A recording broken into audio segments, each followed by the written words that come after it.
So we are here at Fresh Pick at Geo World Drive in Bandra complex. Reliance Retail is India's largest retail chain and is one of the chains that has started to accept India's retail CBDC that is currently being piloted by the Reserve Bank of India.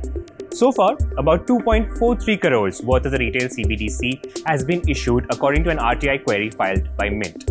We are here to do some basic household shopping, try out our hands at the transactions themselves, and try to also understand in the universe of Indian payments, where does CBDC fit in? So my total bill amount is 609. I'm going to quickly load that amount into my wallet. I put 3 200 rupee notes and then 9 coins of 1 rupee each. Load digital rupee, you select your account. And that's it. The money is now in my wallet. Now all I need to do is scan a QR code and then make the payment. So I'm going to scan the QR code really quickly.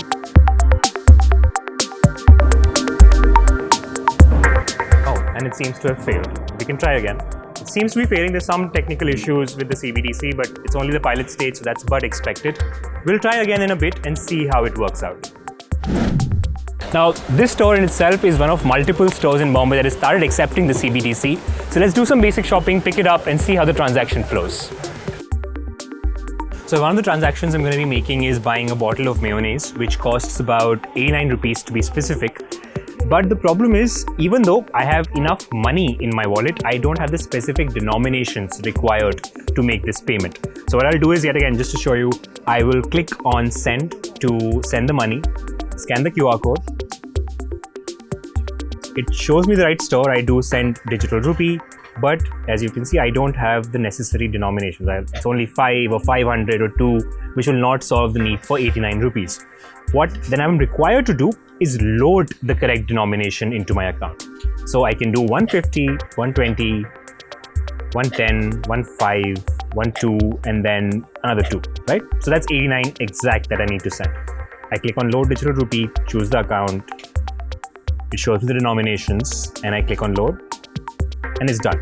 Now I think the transaction should work because I have the right denominations to send the money.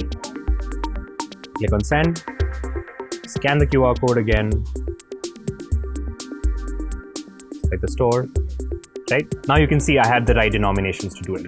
So I will just do 150, 120, 110, 15, 12, and then another 2. So that's 89, exact amount that I'm required to pay.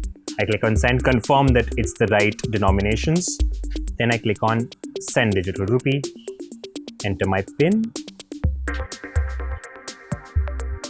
and the transaction is completed. But now, as you can see, the problem here is that none of us know when we walk into a store what the final bill amount is going to be. UPI allows you to do that by just punching in 89 and you're done. But with the CBDC, just like carrying cash, you'll have to make sure that you carry the right coins and the right notes.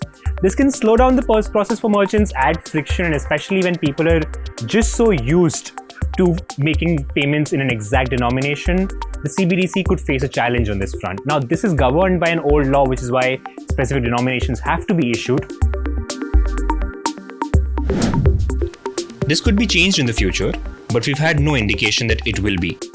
Unless it is, this could be a major pain point for the CBDC and hinder its adoption. Another pain point for the CBDC so far is a lack of customer awareness about the E-Rupi.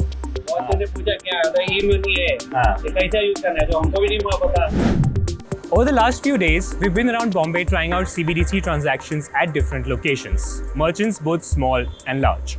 Overall, there seem to be a few issues with the system. One, there's a lack of awareness about how the system works itself. Secondly, there's the problem of dealing with change because you need to transact in exact denominations. And thirdly, sometimes transactions just fail. But that's only expected given that the CBDC is currently in its pilot stage. Overall, the CBDC is trying to enter an already crowded payment space in India. Whether it is able to make good room for itself or not will depend on how convenient it is to use and whether it is able to find a unique user proposition for itself. In Mumbai for BQ Prime, I'm Jaspreet Kalra.